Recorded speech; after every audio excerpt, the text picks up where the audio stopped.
de João, e é interessante ele dizer que a gente está vivendo um momento tão difícil que a gente se tornou insensível, a verdade é essa. Tipo, morreu um ali, aí você já nem sente aquele pesar, porque se tornou algo tão normal saber notícia de alguém que morreu que, tipo, você já nem tem, já não sente mais aquela sensibilidade, né? Mas nós precisamos resgatar isso, exatamente para sentir a dor de alguém que está morrendo no pecado, né? Porque se a gente não se torna sensível à perda física, quanto mais a perda da vida espiritual, né? A mais difícil fica. Então, diante desse quadro que João estava vivendo, aparece um ancião e dá uma boa notícia, Apocalipse fala isso, né? Então, que boa notícia foi essa que veio acalentar o coração de João, né? Lá em Apocalipse 5, 5 e 6. Que boa notícia um desses anciãos que o Apocalipse menciona poderia dar para João, continuando, né, a leitura no 5 e 6.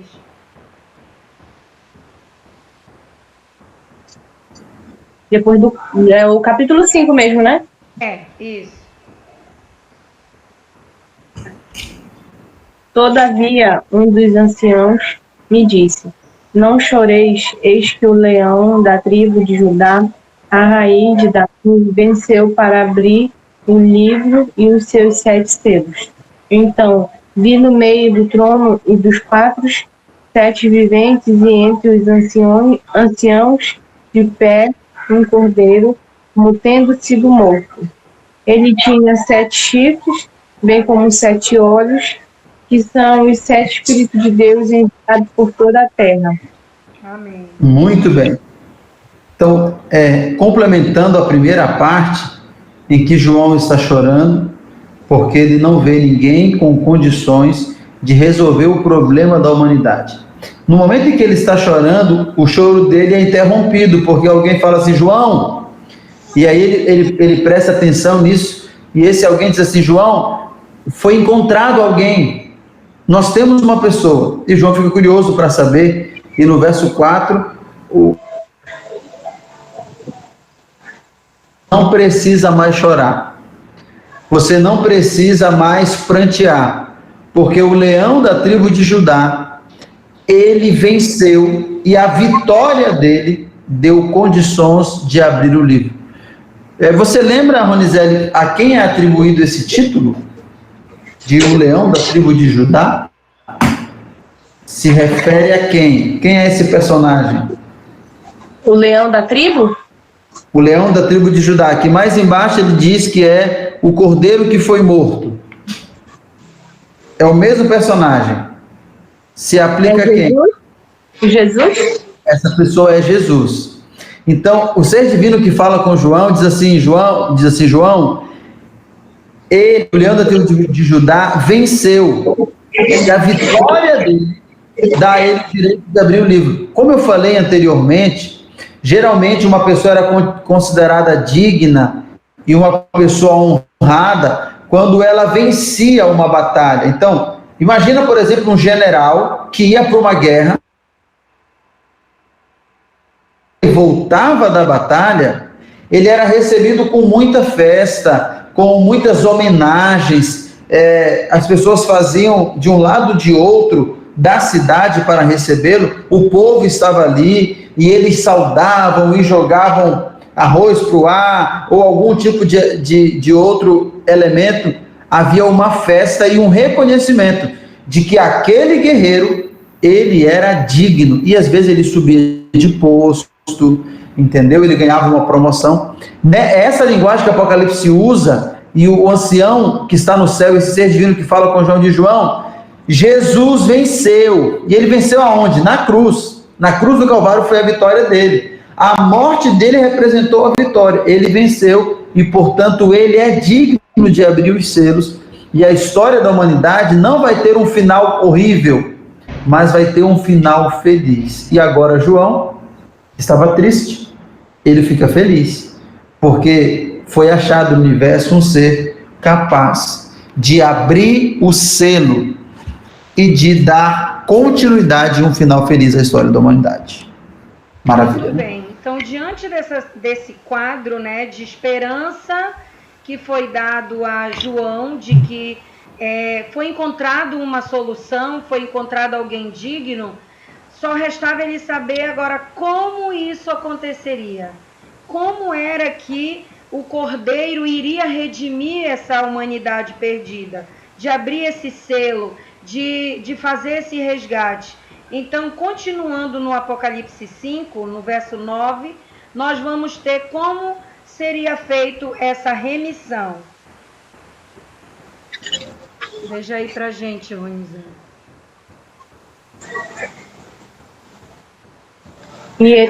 E entoavam novo cântico, dizendo: digno é de tomar o livro e de abrir-lhe os selos, porque foste morto, e com o teu sangue compraste para Deus os que procedem de toda língua, povo e nação.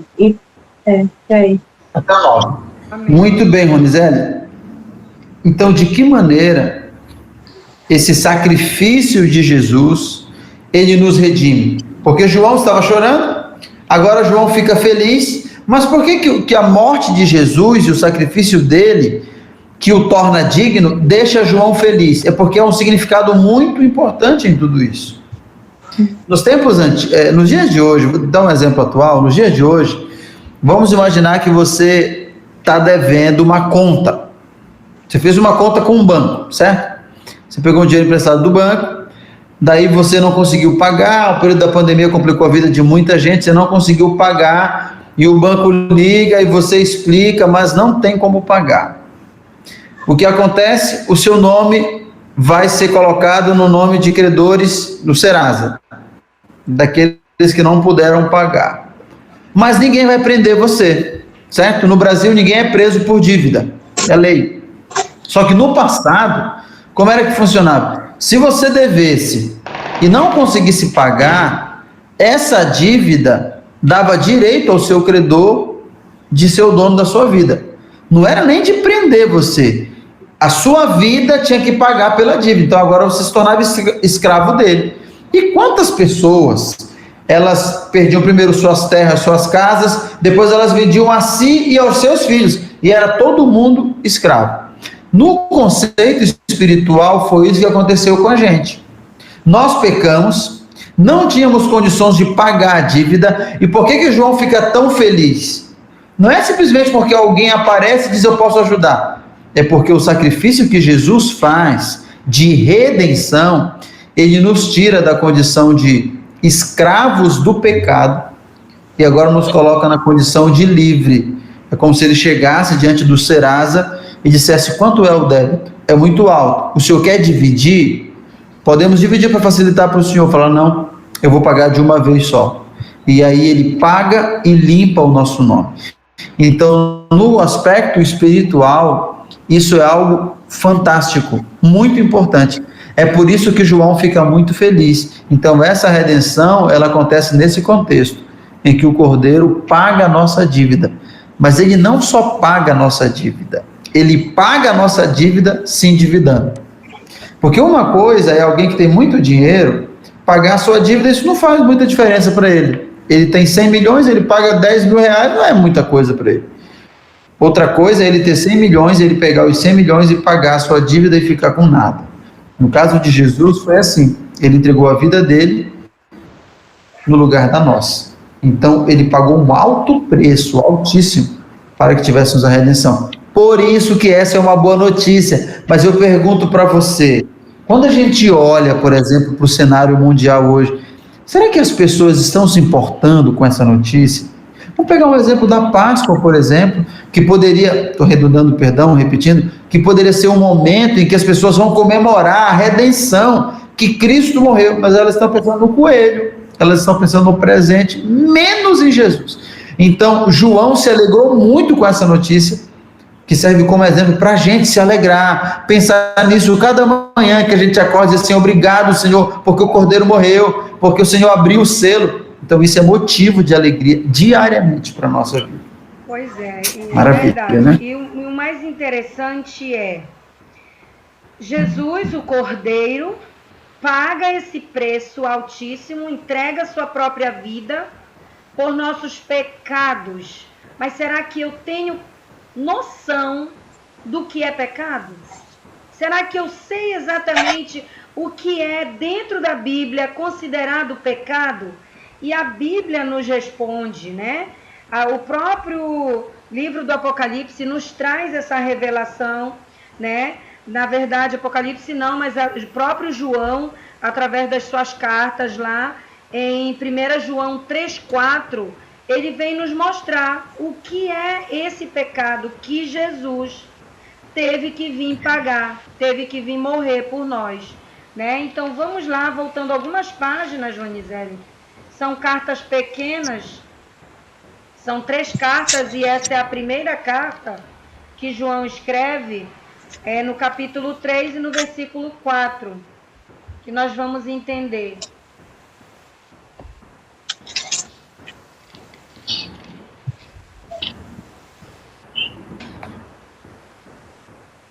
É o capítulo 3, versículo 4, é? Isso. Começa assim, perguntou-lhe. Todo aquele. É a 1 João, Zé. Talvez você está no Evangelho de João. É lá pertinho do Apocalipse, se tu vira só algumas páginas para trás.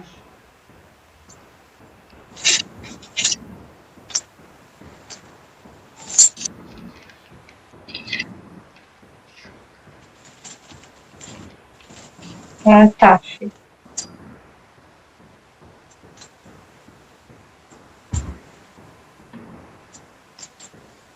É o capítulo 3, né? Isso. Ah, tá, achei. Todo aquele que pratica o pecado também transgride a lei, porque o pecado é a transgressão da lei. Muito bem. No estudo de hoje estamos vendo que o Cordeiro que se torna digno, ele morre porque nós pecamos. Em termos práticos, o verso que você leu, Ronizeli, diz que o pecado, ele é a transgressão da lei. Todo aquele que pratica o pecado também transgride a lei, porque o pecado é a transgressão da lei de Deus. Nesse caso aqui, todas as vezes que nós desobedecemos a lei de Deus, nós cometemos pecado. E sempre que cometemos pecado, nós precisamos de um substituto. Nós precisamos de alguém que possa perdoar o nosso pecado. Então perceba que esse aspecto da redenção que Jesus fez, que foi pagar a nossa dívida, para que a gente não fosse escravo, eternamente escravo do pecado, ela retorna todas as vezes que nós pecamos e precisamos de perdão. Então não existe essa pessoa no mundo, nenhuma, que possa dizer assim: olha, eu acho linda essa história, mas eu não tenho nada a ver com isso.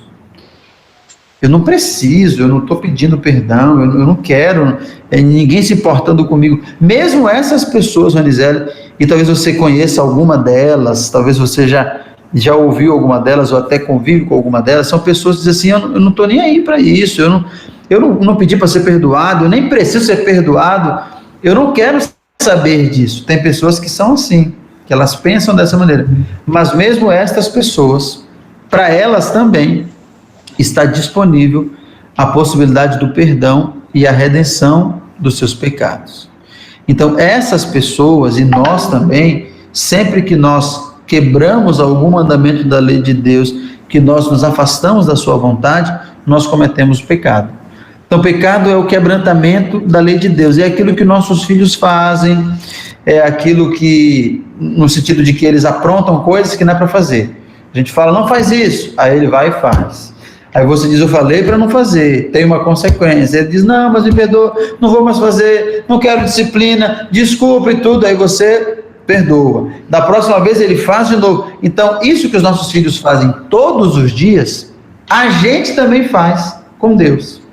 no contexto espiritual. Então, é só um paralelo, ou um exemplo, para a gente ter uma ideia de que essa nossa atitude é diária, a necessidade do perdão de Deus é todos os dias.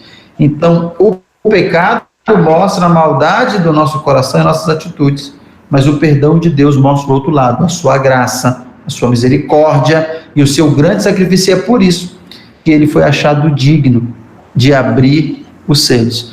Ronizete, está dando para entender o tema, o raciocínio bíblico do Apocalipse que fala sobre essa salvação em Jesus? Maravilha. Sim. Oi, princesa. Tem uma princesa. Não, um príncipe. Príncipe. Muito bem. Tudo Muito bom? bem. Gostei do seu chapéu vermelho. Deixa o tio colocar na cabeça? Deixa. Dá para mim ele? Não. Muito bem. Não está aparecendo para mim. Tá só um R para mim. O Neto. Hein, Ronizete? Travou então pra ti. Agora veio. E aí, Neto, tudo bem? Tudo bem? Pô, fechou lá.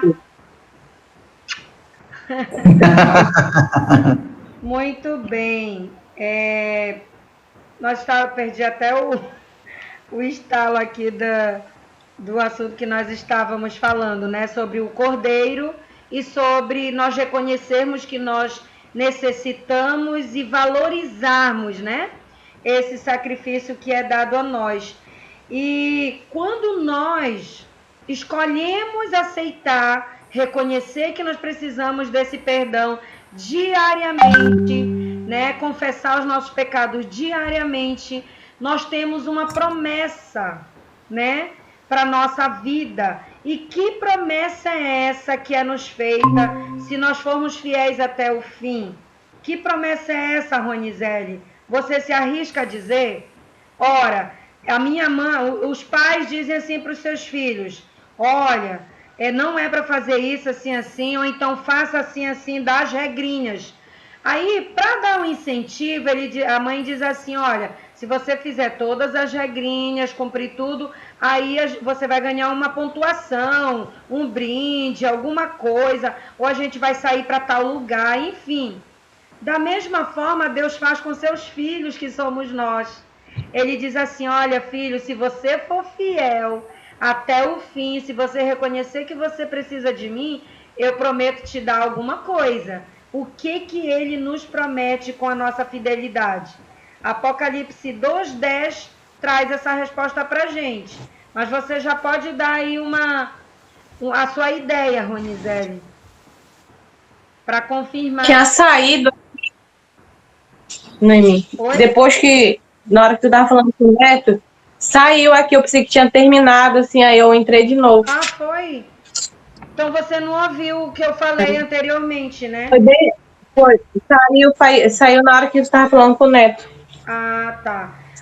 Eu falava o seguinte, o pastor Daniel explicou que o Cordeiro de Deus, ele pagou um preço por nós, né?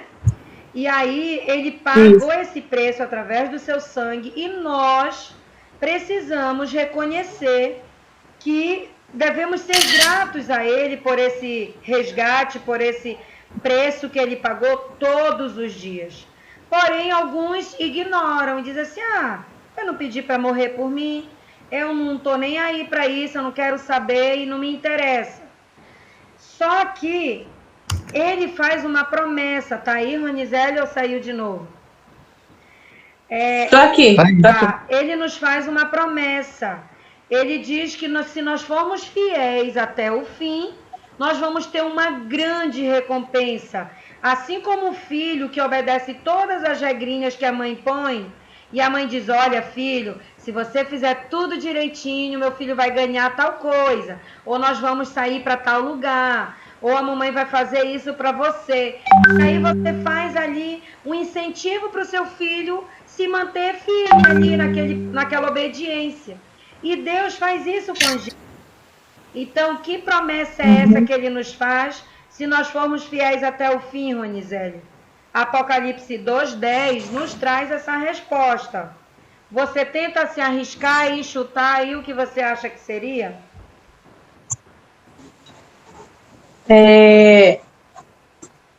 assim,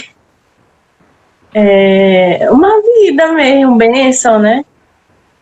Ótimo. Agora vamos ver o que a Bíblia tem para acrescentar aí na sua ideia. Tá, vamos lá. Não temas as coisas que tem de sofrer. Eis que o diabo está para lançar em prisão alguns dentre vós, para ser posto à prova, e tereis tribulação de 10 dias. Ser fiel até a morte, e dar-te-ei a coroa da vida. Muito bem. Isso mesmo, é bênção.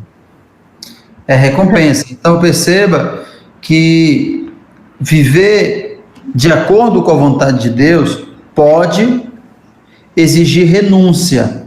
E o que isso quer dizer? Quer dizer que não é tão fácil, no sentido de que eu tenho que abrir mão de alguma coisa. Vou dar um exemplo para você. Você vai no médico e aí o médico faz um diagnóstico e fala assim, olha, você tem diabetes.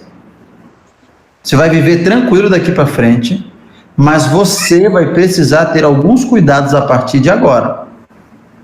Açúcar é algo que você vai precisar dosar muito. Aí você diz, meu Deus, mas eu sou louco por sorvete, eu gosto de doce, mas aí você vai ter que escolher. Dá para viver melhor? Dá. Dá para viver muitos anos até a velhice? Dá. Mas vai ter que abrir mão de algumas coisas. Então, na vida espiritual, não é diferente. Para fazer a vontade de Deus, eu tenho que abrir mão da minha vontade. Nós já comentamos a respeito disso. Muitas vezes, nós queremos tomar o volante e nós queremos dirigir. Nós queremos dar o rumo para a nossa vida. E quando isso acontece, a gente se dá mal, a gente quebra a cara, a gente sofre. Então, quando eu vivo a vontade do Senhor, eu abro mão de algumas coisas. E muitas vezes, eu abro mão das minhas vontades e também de coisas que as pessoas acham que é bom para mim. Mas o fato de estar fazendo a vontade do Senhor me trará uma recompensa. Então, e isso as pessoas, o mundo, nem o inimigo de Deus, ninguém pode dar. E essa recompensa que a Bíblia diz, quando diz no verso que você leu, ser fiel até a morte e dar-te a coroa da vida eterna. Essa expressão coroa, ela é muito usada no Apocalipse. E ela remete, coroa tem tudo que ver com trono, né? Majestade, com monarquia, com realeza, com poder e autoridade. Então, quem recebeu uma coroa no passado era o rei, ou o príncipe, ou a princesa, alguém que era muito honrado. E aquela coroa na cabeça era status de poder, autoridade e reconhecimento. O que é que o Senhor está dizendo? Se você for fiel, se você fazer minha vontade, ainda que você tenha que abrir mão da sua própria vontade, eu vou recompensar você. E o grande ponto é que muitas vezes a gente ou não acredita, ou a gente não quer esperar para receber a recompensa. A gente já quer, se fosse agora, para me entregar agora, talvez eu quereria. Mas como eu não recebo agora fisicamente, mais na frente, quando Jesus voltar, então muitos preferem não receber. E eu exemplificaria isso com uma pequena ilustração. Esse final. Oi. Mas o final é dar-te-ei a coroa. Pode ser também assim, que ele vai dar para a gente uma vida em abundância? Né? Perfeito, Ronizé. Perfeitamente. A coroa da vida eterna, ela está representando todos os benefícios espirituais, materiais, conjugais, sociais, paternais, que Deus pode dar à nossa vida hoje, correto?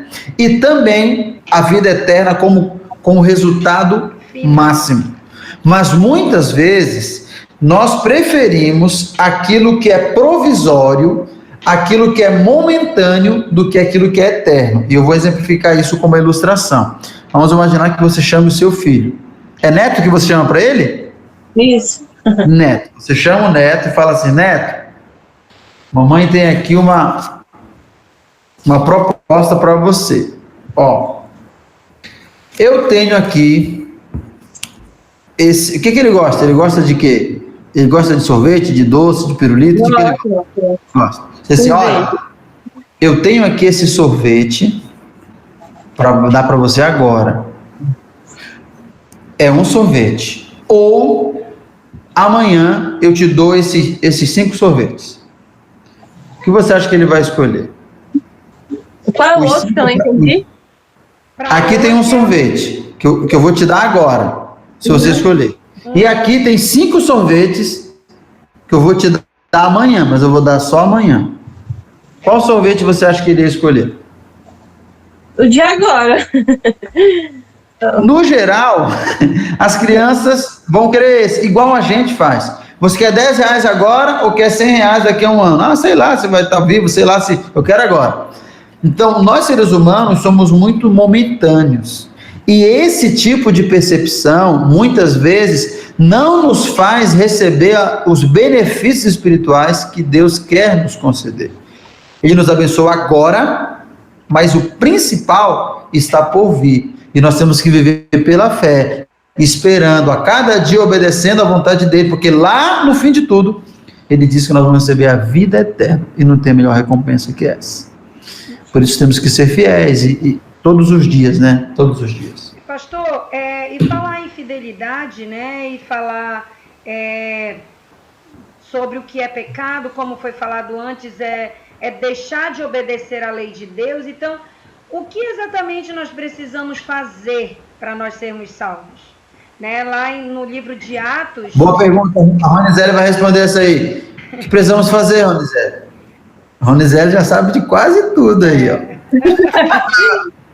Vamos ler o texto antes, Ronizete. Vamos ler o texto antes para você. Atos 16, 31. Atos. Isso.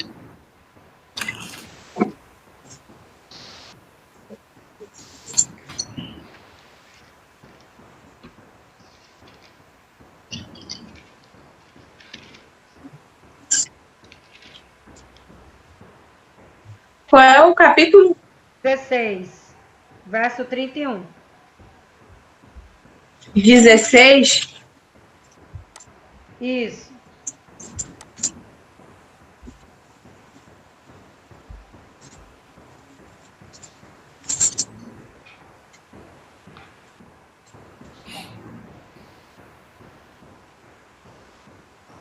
Respondeu-lhe: crê no Senhor Jesus e serás salvo, tu e tua casa. Muito então, bem. O que nós precisamos fazer? A pergunta feita é o que é preciso para ser salvo.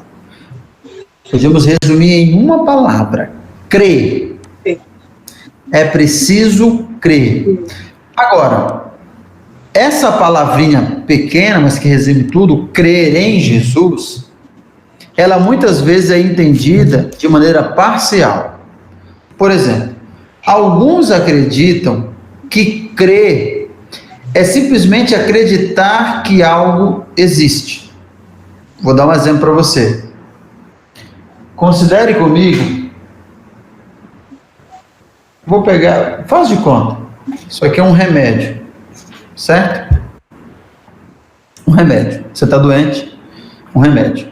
Aí você mostra esse remédio para o paciente e diz: você está vendo esse remédio aqui? O que ele fala? Tô. Você crê que é um remédio? Sim. Faz parte, é parte do crer que o remédio está aqui. Mas a principal parte é acreditar que esse remédio, ao ser tomado, vai fazer um efeito curador na minha vida. Então, a Bíblia diz que até os demônios e o próprio Satanás crê. Eles creem em Deus. Em que aspecto? Eles não podem descrer da existência de Deus. Eles conhecem, porque eles estiveram no céu com o próprio Deus e foram criaturas criadas por Deus. Então, eles não têm como negar a existência de Deus. Por isso eles creem, mas eles vivem de acordo com a vontade do Senhor? Não. Então, quando a Bíblia diz que para ser salvo é necessário crer no Senhor Jesus, está implícito nesse crer aceitar a Jesus, aceitar o seu sacrifício, mas praticar a sua vontade, fazer a sua vontade. Eu costumo sempre ilustrar que muitas pessoas, elas conhecem a história de Jesus e creem na realidade de Jesus, que ele existiu, que ele é filho de Maria, que ele morreu na cruz. Elas creem em tudo isso. Mas isso não é tudo, porque embora elas creiam na história, elas não creem no Salvador, porque elas não vivem obedecendo a sua vontade, elas não têm um relacionamento íntimo com ele. Por isso essa palavrinha curta, que é a palavra crer, ela tem um significado muito profundo. Porque nós cremos de fato quando nós acreditamos, obedecemos e exercemos fé em Jesus. Então, como se dá esse exercício da fé em Jesus, Ronizete? Por exemplo, como é que se dá em termos práticos o exercício da fé? Se dá assim: eu creio que ele é o meu Salvador, eu não vi ele morrer na cruz, eu não estava lá, mas eu creio e eu recebo, e eu me sinto perdoado, eu me sinto livre, e pela manhã, quando eu faço minhas orações e oro e leio a Bíblia, eu creio que ele está do meu lado. Isso é crer. Então, dessa forma, nós cremos. Não somente a gente crê como quem tem conhecimento, mas a gente crê como quem pratica. Então, é desse crer que a Bíblia está falando, e quando a Bíblia diz que é necessário crer em Jesus para ser salvo, ela está falando exatamente desse tipo de crença. Imagina, só mais um exemplo, me permita, imagina que um prédio está pegando fogo,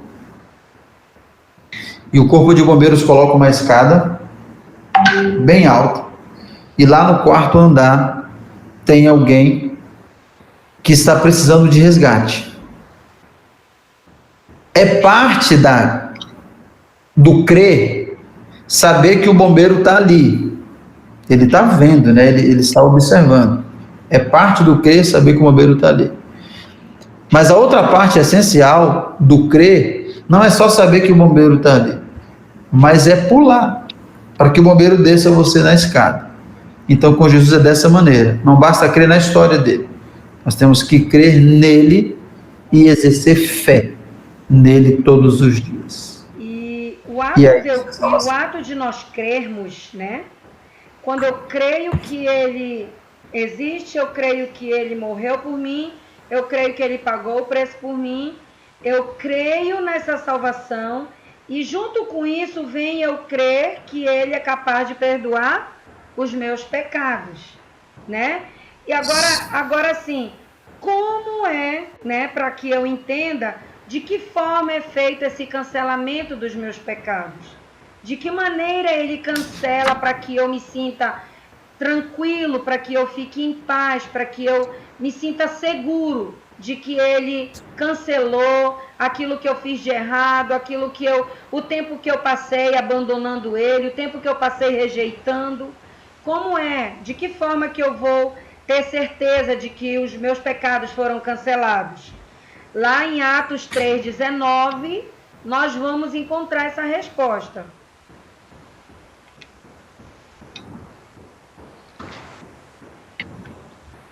Consegue ouvir a gente, Ronizete? Sim, tá desligado. Tá. 3 ou 6? 3. Capítulo 3. Versículo 19, né? Isso. 19.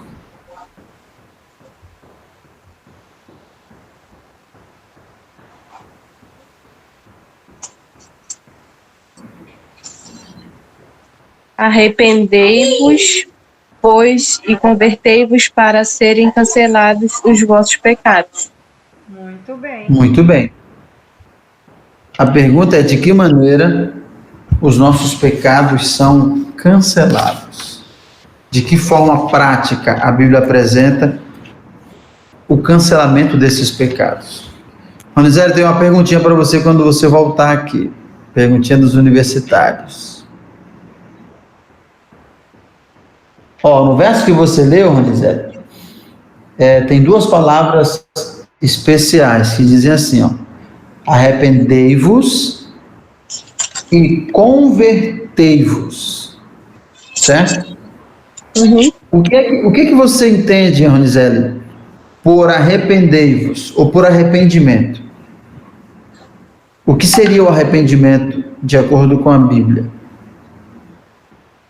Quando a gente, por exemplo, assim, faz alguma coisa, né? Por exemplo, alguma coisa de errado, e depois a gente se arrepende. Porque não era para me ter feito isso, entendeu? Isso mesmo. Você sente no seu coração tristeza por aquilo que você fez e entende que não deveria ter feito. Por exemplo, assim, ó, um dia desse, né? Eu, assim, chamei a atenção da Alicia, né? Aí sei que ela chorou e dormiu. Aí, poxa vida, ela dormiu assim, sim.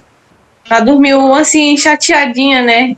Aí eu me arrependi de ter chamado a atenção dela e tal. Mesmo dormindo, eu falei com ela, mas quando ela acordou de manhã, eu pedi desculpa dela e tal. Pronto, você deu o exemplo perfeito, exatamente isso. A Bíblia fala sobre dois conceitos. Ela fala sobre arrependimento, o verso que você leu, arrependei-vos, e convertei-vos.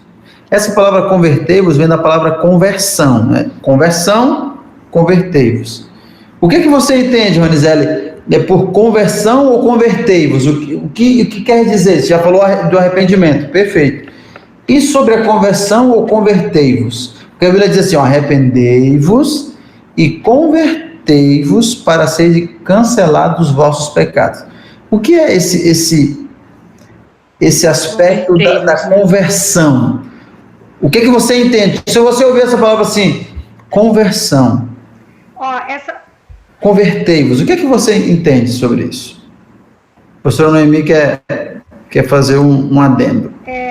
A gente ouve essa palavra quando a gente está na posição de motorista. Conversão à direita, conversão à esquerda. Você tem essa noção de direção? Você acompanha seu marido, né? Já tentou tirar carteira alguma vez? Então, a gente se... Não, eu já dirigi. Hã? Oi, Marisa, me ensinou ele te ensinou uma vez, ok. Né? Mas não sei se você se apropriou desse conceito na questão do dirigir. Então, quando a gente vai estudar placas e tudo mais de trânsito, tem muito esse termo, conversão à direita, conversão à esquerda, e lá tem um símbolo. Mas quando você ouve essa palavra conversão, ela te dá um sentido de quê? No trânsito, só para você depois associar com o que a gente está perguntando. Ficar atento? Convergir, olha. Conversão, convergir. O que seria no teu entendimento relacionado ao motorista? Motorista, conversão à direita. Aí tem o símbolo que está lá, geralmente, é um símbolo assim. Deixa eu tentar fazer aqui para ti. Olha, vamos ter até desenho hoje no estudo, viu, Ronizete? Olha, isso aqui chama-se aula... Como é, meu Deus, fugiu até a palavra agora. É emoção, gente. Eu esqueci a palavra agora. Olha aqui, Ronizete. Ah, que legal. Isso aí a gente vê muito nas placas de retorno, né? Isso. Então, quando você está indo numa direção, aí você se depara e tem uma placa dizendo que você pode fazer uma conversão, ou seja, retornar. Correr atrás, né? Isso, você pode voltar atrás. Pegou o gancho. Agora vamos para a vida espiritual. O que seria a conversão na vida espiritual?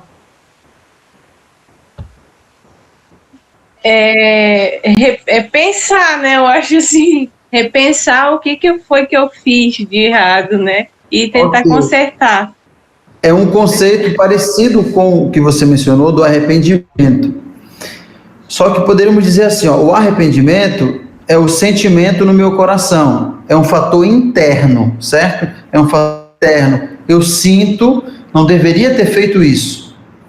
Só que vamos pegar o exemplo que você deu, Ronizeli, da sua filhinha lá, com quem você...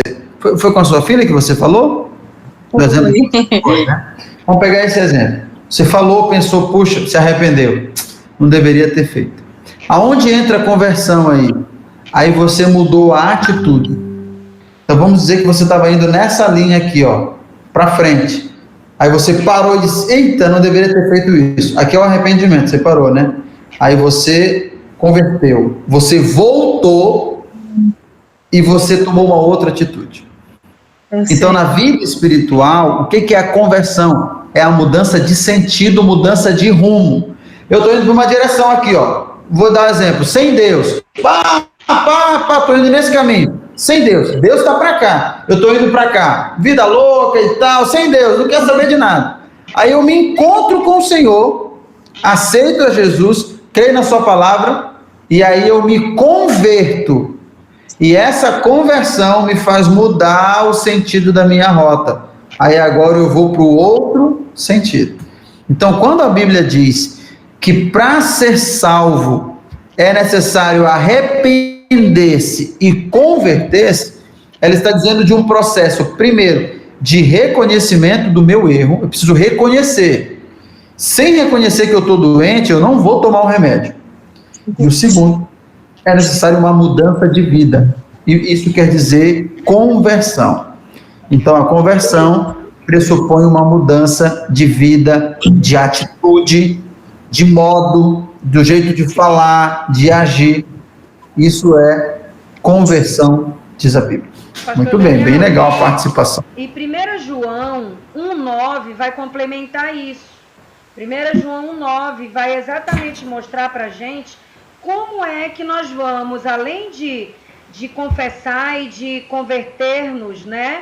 Como é que nós vamos nos purificar, ou seja, tirar de dentro de nós, tirar da nossa inquietação aquela culpa, né? Por a gente ter feito aquilo que não deveria, né? Então, lá em 1 João, Ronizete, novamente, naquelas cartinhas, nós vamos ter o complemento de tudo isso que a gente está falando. 1 João 9. Pertinho de Apocalipse lá. João capítulo 9, é? 1:9. É a carta. Lá onde você leu ainda há pouco. Pertinho de Apocalipse. Tá. Se confessarmos os nossos pecados, ele é fiel e justo para nos perdoar os pecados e nos purificar de toda injustiça. Muito bem. Então, Ronizete, aqui aparece um outro conceito. Nós já vimos arrependimento, certo? Nós já vimos conversão. E aqui aparece um outro conceito, que é a confissão. O que é a confissão? A confissão é eu engolir a vergonha, o orgulho e dizer a verdade a respeito daquilo que eu fiz. Isso é confessar. É eu dizer assim, olha, eu de fato fiz assim, não deveria, estou arrependido, mas eu não escondo, eu errei mesmo e eu fiz dessa maneira. Isso me faz lembrar uma história curtinha, eu vou contar aqui para vocês. 2 irmãos brincavam, quando um deles, o menino, sempre é o menino, né? Menino ou a menina, sempre é o menino. O menino pegou uma baladeira, mirou no patinho lá da lagoa, mas ele falou assim, eu vou atirar, eu vou dar uma balada, só que eu vou jogar a pedra perto do pato só para assustá-lo. E ele atirou, Ronizete. Pum! Só que a pedra, ao invés de cair perto, para dar um susto no pato e ele voar, foi bem na cabeça dele. Tum! E o patinho, pum! E o menino falou, meu Deus! Correu para lá, pegou o pato, balançou o pato e o pato. Ele pegou, tirou o pato, olhou para um lado, olhou para o outro, cavou um buraco, enterrou o pato ali dentro, fechou e disse, está resolvido. Ele se arrependeu, porque não queria fazer isso com o pato, mas fez. Daí, quando chegou a hora do almoço, a mãe dele disse bem assim, vamos imaginar que o nome deles era Pedro e Ruth. Pedro e Ruth, o nome dos 2 irmãos. A mãe disse, Pedro, Ruth, vem almoçar, preparei um almoço especial, gostava muito de macarronada. Aí a Ruth falou bem assim, mãe, o Pedro não vai querer macarronada hoje não. Ele disse, como não, isso é minha comida preferida. Ela falou, se você comer o macarrão, eu vou contar para a mamãe o que você fez com o pato. Ele disse, você viu? Eu vi. Aí ele disse, não mãe, eu tô meio sem fome, pode dar meu macarrão para Ruth? Aí a mãe falou, sério? Ele ficou sem comer. Quando chegou a parte do lanche da tarde, a mãe fez um bolo de chocolate. Falou assim, crianças, tá na hora do jantar. Mamãe fez o que vocês gostam. Bolo de chocolate, que ele pegou a vasilhinha para já pegar a parte dele. A Ruth falou assim, mãe, o Pedro não vai querer o bolo. Claro que você. Se você comer o bolo e não me der, eu vou dizer para a mamãe que você fez com pato. E aí ele já estava transtornado. E a mãe dele falou assim, é verdade que você não quer o bolo? A Ruth olhou assim para ele, ele disse, eu não quero. Ele falou assim, não mãe, é o seguinte, eu quero, vou logo lhe contar, eu estava ali na beira do lago, e aí eu peguei uma baladeira, eu não queria matar o pato, sem querer eu atirei, e bateu na cabeça do pato, e ele morreu, e eu enterrei ele bem ali na areia. Contei. A mãe dele disse assim, obrigado Pedrinho, por você ter sido verdadeiro e ter contado. Mamãe viu tudo aqui da janela, viu você brincando, viu você pegando a baladeira, viu você pegando a pedra, viu você atirando no pato, viu o pato cair na água, viu o seu desespero para enterrar o pato. Eu só estava esperando você vir e confessar o que você fez. Então, essa é uma história até engraçada que ilustra o que Deus espera da gente. Ele vê todas as nossas ações. Todos os dias, por onde nós andamos, o que nós fazemos, o que nós falamos, o que nós assistimos, com quem tudo, ele vê tudo. E quando nós estamos no erro, que a gente vem à consciência, porque o Espírito Santo fala na nossa mente, e a gente se arrepende, o próximo passo que Deus espera é que a gente confesse. E é aí que entra o papel da oração, que quando a gente ora, a gente fala com Deus, a gente tem a oportunidade de dizer, Senhor, olha, hoje eu não deveria ter feito isso, mas eu fiz, me perdoa, me ajuda, eu preciso de ti. A gente confessa, e aí vem a graça do Senhor e nos perdoa. Por isso que o verso que você leu, Ronizete, disse, confessarmos os nossos pecados, mas perceba que assim, se confessarmos, porque tem gente que não confessa, quem não confessa não tem perdão, não porque Deus não possa perdoar, mas porque a pessoa não pediu. E Deus não entra na vida das pessoas assim. Ele só faz o que a gente pede para ele, correto? Então, a confissão, é arrependimento, confissão, e aí vem a conversão, que é a mudança de atitude, mudança de vida. Isso não é maravilhoso, Ronizete? E você fez tudo isso na prática, naquele dia lá que você contou a história. Olha que interessante. Pastor, É verdade. quando nós temos todas essas atitudes, o que acontece conosco, né? Quando a gente aceita Jesus como Salvador, quando a gente aceita Jesus como Salvador, o que transforma, o que muda na nossa vida?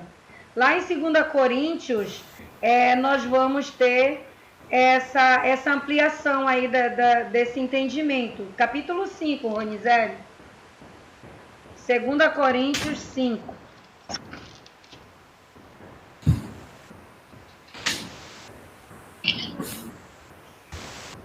É o mesmo capítulo que a gente leu ainda há pouco? Não.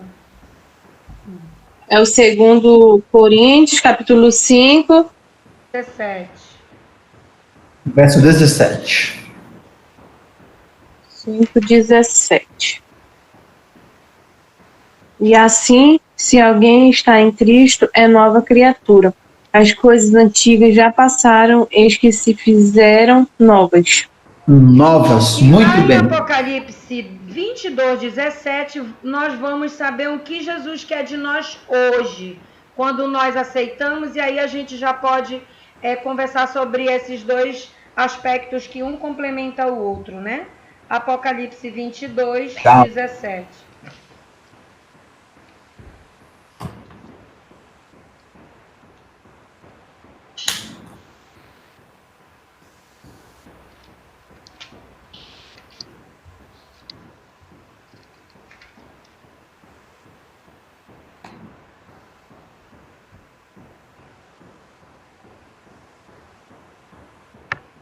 Capítulo 22, versículo 17. Isso. O Espírito e a noiva dizem, vem. Aquele que ouve, diga, Vem, aquele que tem sede, venha, e quem quiser receba de graça a água da vida. Muito bem. Ronizete, nós aprendemos aqui 3 conceitos importantes no estudo de hoje. Nós aprendemos que é necessário arrependimento, depois eu preciso confessar. Então, o arrependimento, ele é um sentimento de que algo está errado. E isso vem, é o Espírito Santo que faz com que a gente sinta isso, algo está errado. A confissão é quando eu externo isso para Deus. Eu falo para Ele, eu conto tudo para Ele. E depois disso, vem a transformação ou a conversão. Apocalipse capítulo 22, verso 17, fala que o Espírito está nos convidando. Ele faz um convite para a gente. É interessante que há um conjunto de palavras aqui, que elas até rimam, que diz assim, ó, o Espírito e a noiva dizem, vem. Aquele que ouve, diga, vem. E aquele que tem sede, venha e receba de graça a água da vida. A água é um elemento que tanto lá nos povos antigos do Oriente, quanto hoje, ela é muito essencial para tudo que nós fazemos. Consegue imaginar a sua vida sem água? Já começa assim, já pensa em você ficar uma semana sem água. Olha o caos. Para cozinhar, para lavar roupa, para tomar banho, para limpar a casa, água. Então, água era muito essencial lá nos tempos antigos, porque eles viviam em região muito desértica. Eram lugares assim, bem desertos. E quando encontravam um riacho, um lugar com água, eles geralmente faziam habitações ali perto. Não é à toa que no início das civilizações elas vão sendo construídas às margens dos rios. Porque água quer dizer vida. Se tinha água, tinha o peixe, tinha o alimento, as árvores cresciam ao redor para tomar banho, para necessidades. Então a água é essencial. E no Apocalipse, findando o tema de hoje, o Senhor diz assim, olha, se você quiser água para se purificar, para te limpar, para saciar a sua vida espiritual, eu tenho. Se você quiser, você pode vir, que você irá receber. Então, Deus espera que nós aceitemos esse convite que Ele faz, para que possamos receber essa água que é de graça, e dessa maneira ser purificados do nosso pecado, ser lavados, e ter uma nova vida. Então essa é a melhor notícia, por isso que João se alegrou tanto, Ronizete.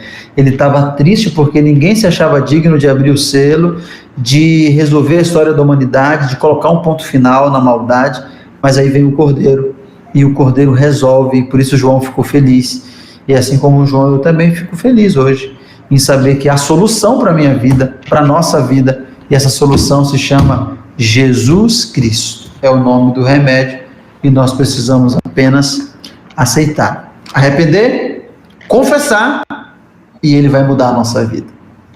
Amém. Amém. Amém. Que maravilha, né? 3 ações e uma mudança completa, né? E olha, o mais legal de tudo isso é que a Ronizete já sabe como isso funciona na prática, né, Ronizete? Por isso Deus nos dá os nossos filhos, sabia, Ronizete? Porque através da nosso exercício materno e paterno, nós temos condições de entender esse processo que ocorre entre nós e Deus, como seus filhos e Ele como nosso Pai. Então, é só nós pegarmos essa nossa prática diária e transformarmos nessa prática materna na nossa prática de vivência com Deus. E aí nós vamos saber como fazer, o que fazer e o momento que devemos fazer, né? Que Deus nos abençoe, que você tenha entendido direitinho essa lição maravilhosa e que a gente sempre aprende um pouco mais, né? Pastor Daniel, faça o encerramento e a oração. E obrigada, Ronizete, por estar aqui Vamos orar sim conosco, tá bom? Obrigada também. Mais uma vez, parabenizar. Parabéns, Ronizete, por sempre valorizar esse tempo, né? Ele nunca é perdido, nunca é perdido. Todas as vezes que eu posso participar, isso alimenta o meu coração, não somente me dá entendimento, discernimento, mas renova aquilo que eu acredito, que eu creio. Então, por isso que o estudo da Bíblia, ele é sempre importante, ele nunca é em vão. Então, esse tempo, ele está sendo muito bem investido. Vamos orar? Senhor, muito obrigado. Nós estamos concluindo mais um estudo da Bíblia, na certeza de que o Senhor está conosco e nos acompanhou ao longo de todo esse estudo. Hoje nós falamos sobre um tema muito lindo, que é a salvação. E obrigado porque o Senhor foi digno de abrir o selo, de andar pela história da humanidade e de apresentar a real solução. Obrigado porque nós temos a salvação em Ti. Nos ajude, Senhor, a nos arrepender dos nossos maus atos, a confessar a Ti os nossos pecados, e dessa maneira que o Senhor mude a nossa vida e que nós tenhamos uma verdadeira conversão para desfrutar daquilo que o Senhor nos promete. E ao final, queremos receber a vida eterna. Fica com Ronizete e sua família, a professora Noemi. Colocamos em tuas mãos também a Sílvia, a Dai, a gestação, cada vez mais crescendo a barriga, que possas abençoar a formação do seu bebê. Também, Senhor, nós colocamos em tuas mãos a Sílvia, que não pôde estar conosco no estudo de hoje, que o Senhor possa cuidar dela, cuidar também da sua família, e que o Senhor nos traga no próximo encontro, no próximo sábado, em nome de Jesus. Amém. Amém. Muito bem. Ótima tarde para vocês. Ótimo resto de tarde. Deus abençoe. Beijo grande. Até sábado.